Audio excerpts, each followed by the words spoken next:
so little understood. Coming down to the present age, an age in which great attention has been devoted to the study of psychology and psychic subjects in general, we find that while the old belief in personal magnetism has been strengthened, there exists at the same time very little general knowledge among the public regarding the real nature of the force or the best means of using and employing it. But this lack of knowledge, just alluded to, is confined to the general public. In all ages, there have been a few advanced individuals who have thoroughly understood and employed the force of personal influence. Not only have the occult students of the past possessed this knowledge and have passed it on to their successors, but many of the greatest men of history have acquired a thorough knowledge likewise, and have employed it in advancing their own interests.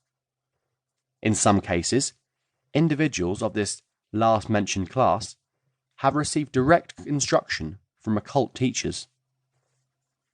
But in many cases, they have stumbled across the existence of the power within themselves, and then advanced in their knowledge by careful investigation and study, accompanied by constant experimentation.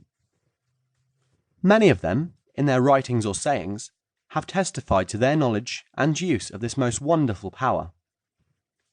It is difficult even to correctly define the term personal magnetism. So little are its principles understood by the masses of the people. The dictionaries give us but little help in the matter.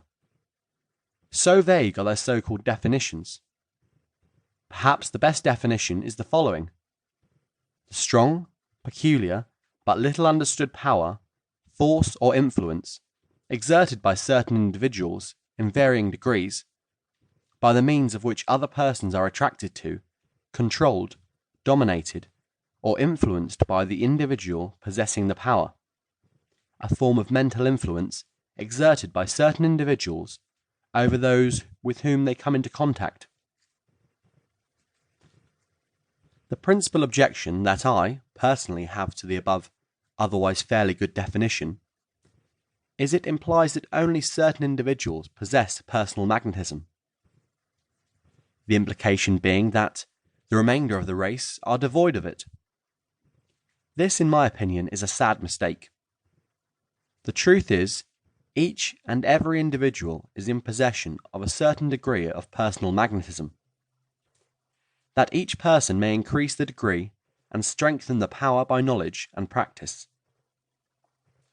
Even the most unmagnetic person possesses personal magnetism, perhaps even to a considerable degree, but is so generally ignorant of the nature of the force, of the means of its employment, that he or she actually repels other persons instead of attracting them.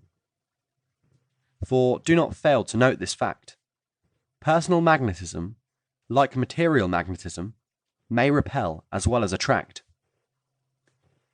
It has its positive as well as its negative side.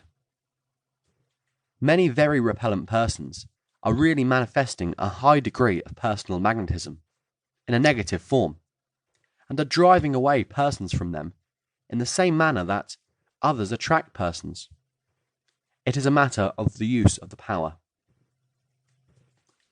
The fact that every person generates and throws off a certain degree, varying among different individuals, of personal magnetism, which affects the minds of the other persons coming within the field of its influence. Not only does each person emanate and project a certain amount or degree of personal magnetism, additionally, each person is also surrounded by a field of personal magnetic influence, a personal atmosphere, so to speak. This personal atmosphere affects to a greater or lesser degree other persons coming within its field of influence.